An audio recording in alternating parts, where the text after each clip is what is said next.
Bien, comenzaremos con presentar algunas imágenes.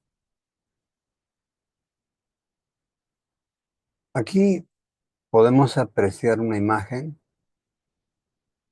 que la podemos interpretar de dos maneras.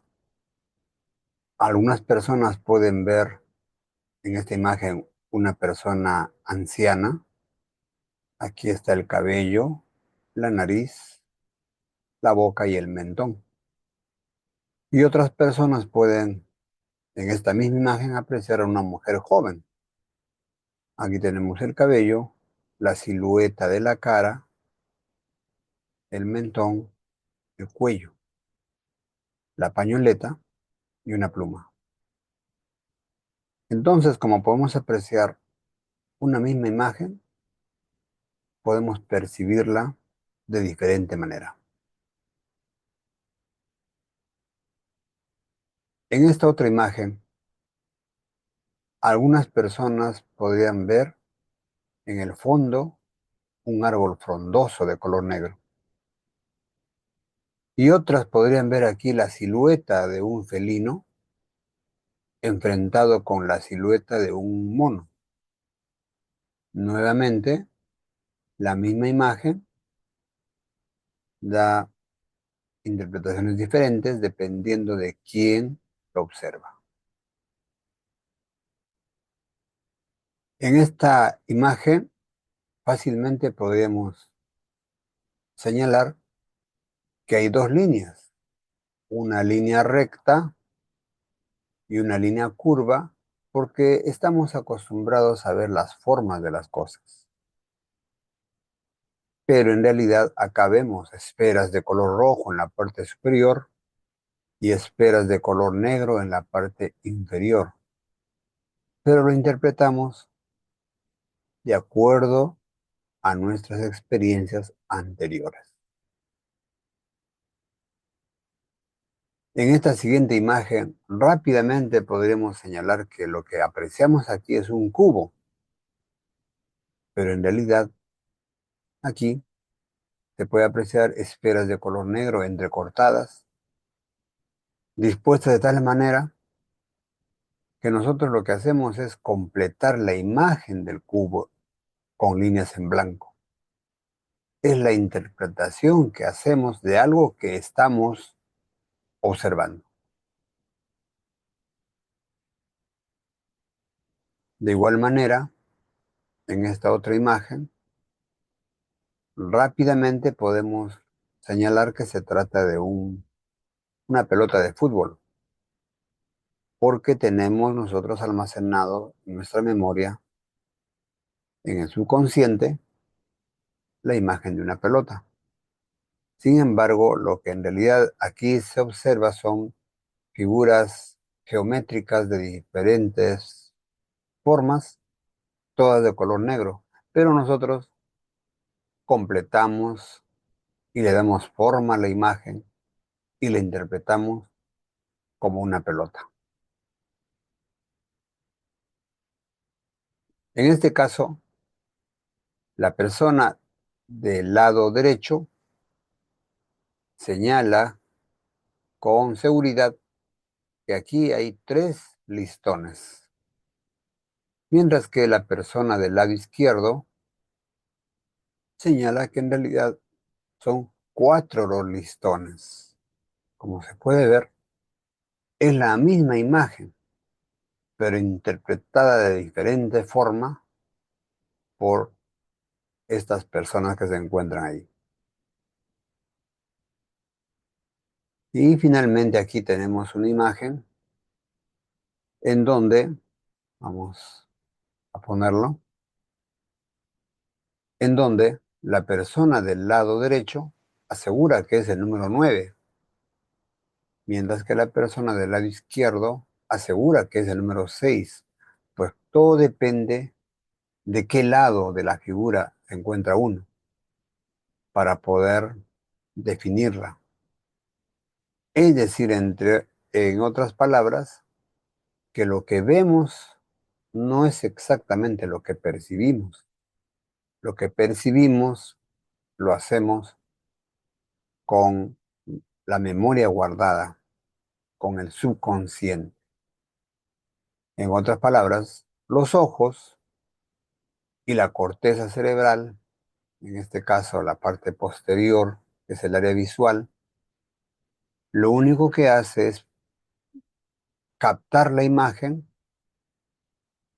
pero luego la mente, sobre todo la mente subconsciente, lo interpreta y eso es lo que realmente percibimos.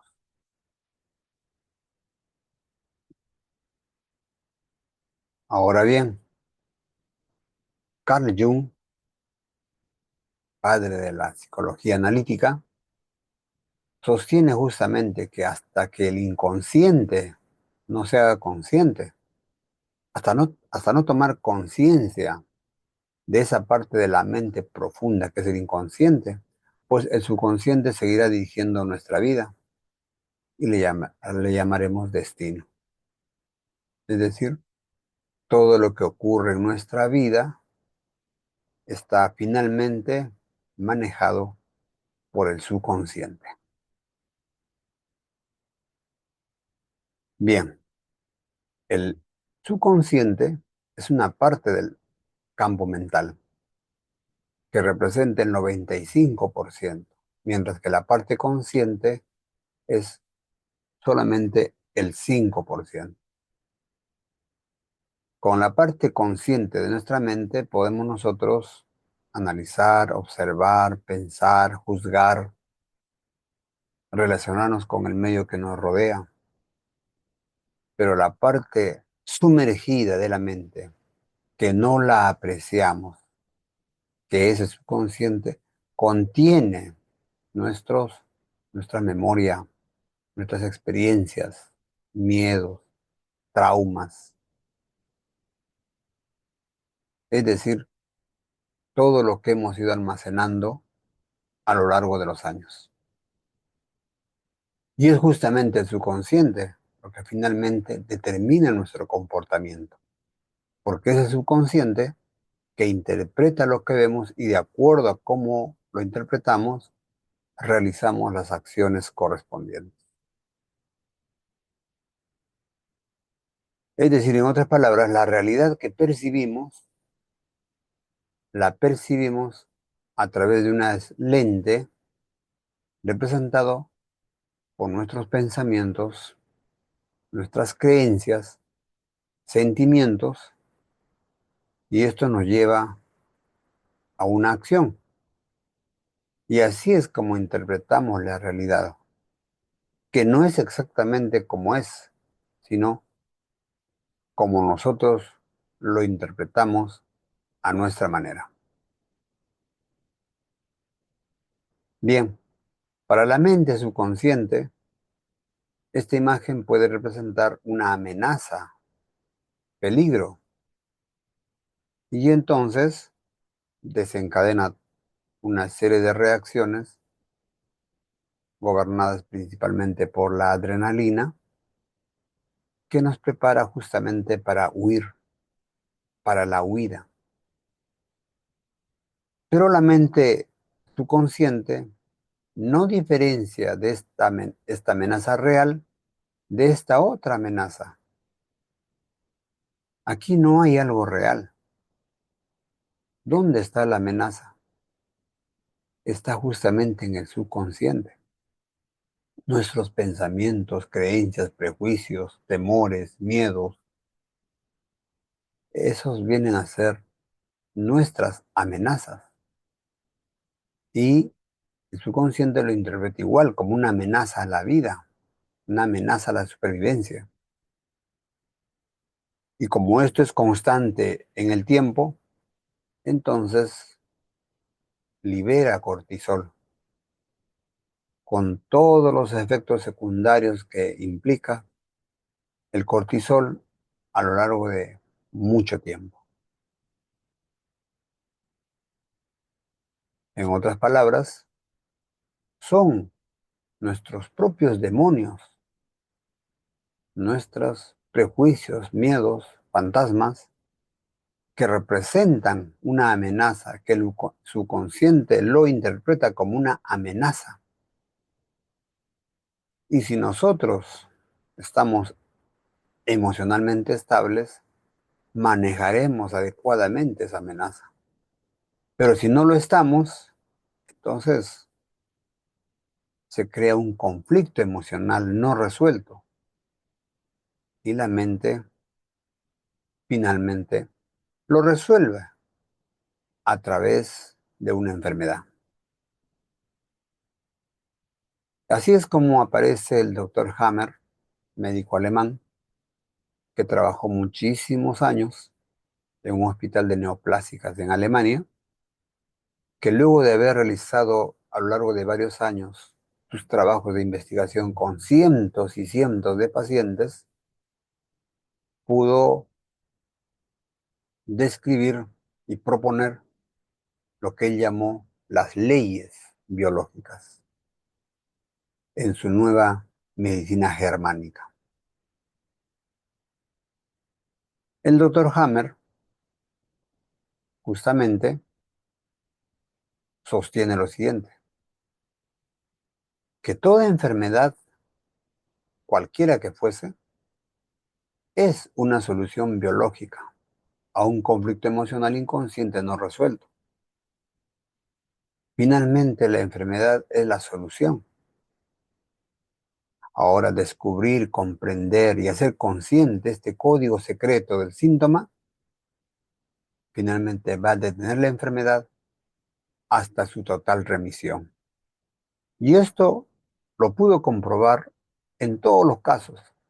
Es decir, no hay excepciones. Se cumple para todas las enfermedades. Por eso se habla de las leyes de Hammer.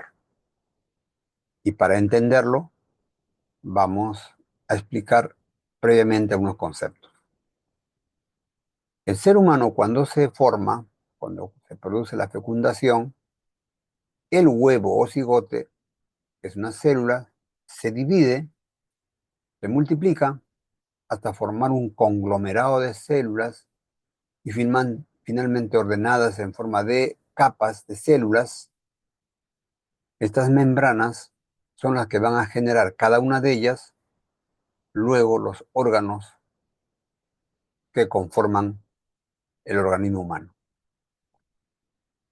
Ahora bien, cada membrana, cada capa embrionaria tiene un sentido biológico, un porqué, una función.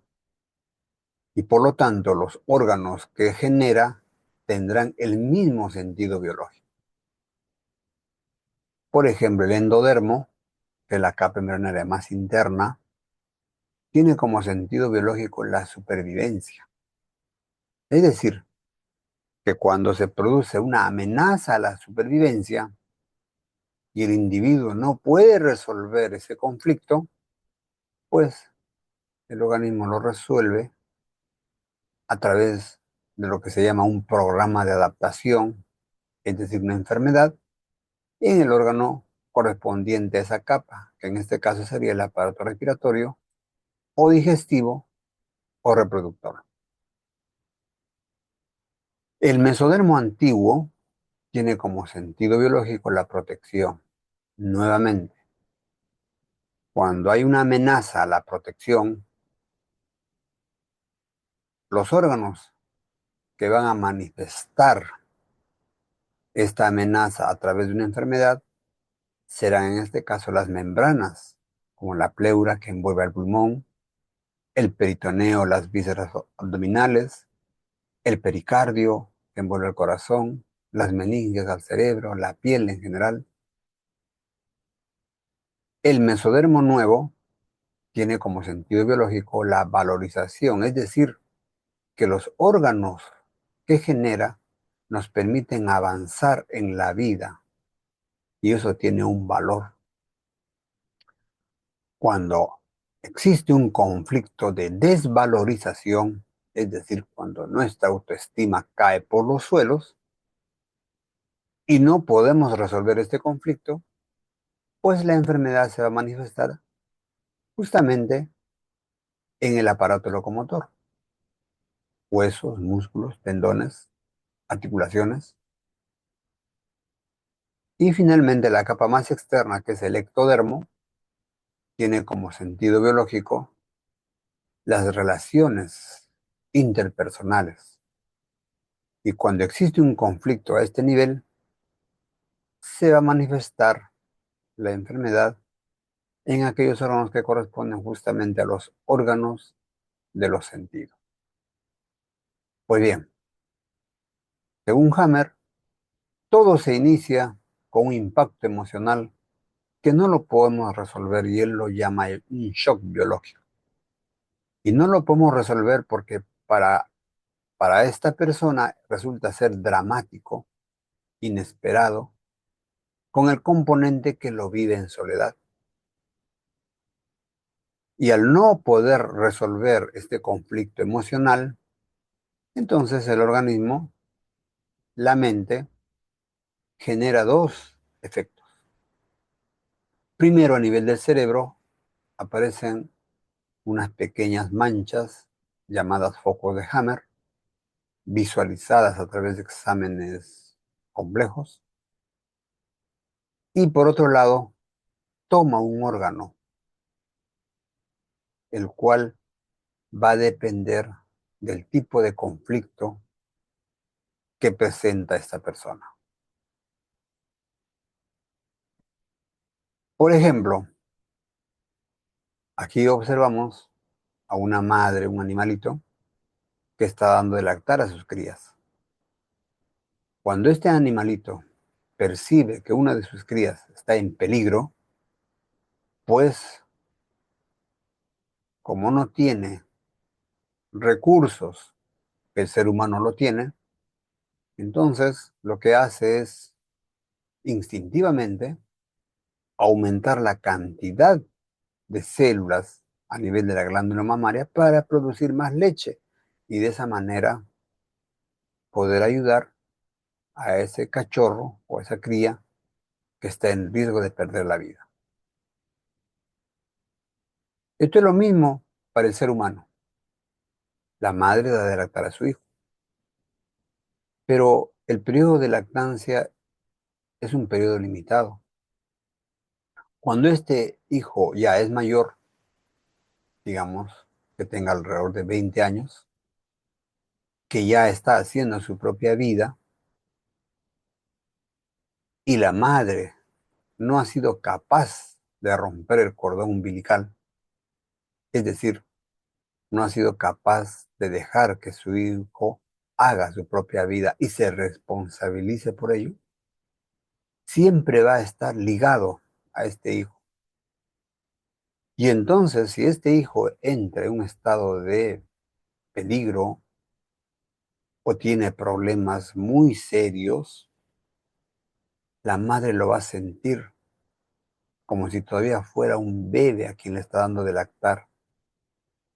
Y como no entiende y no puede resolver este conflicto, la mente lo resuelve, al igual que el animalito que vimos en la imagen anterior, aumentando la cantidad de células en la glándula mamaria justamente para producir más leche. Y esto es igual a cáncer de mama. Si esta mujer hubiera entendido que los hijos son prestados, que los hijos tienen un periodo en donde la madre los atiende, pero luego ya, alcanzada una edad determinada, ya tienen que hacer su vida y valerse por sí mismos, no habría tenido esa dependencia con el hijo y no habría tenido este cáncer, que es la enfermedad como una respuesta a un conflicto emocional no resuelto. Muy bien. Ahora bien, entonces, los pensamientos generan sentimientos. Los sentimientos, emociones. Las emociones generan ondas de vibración.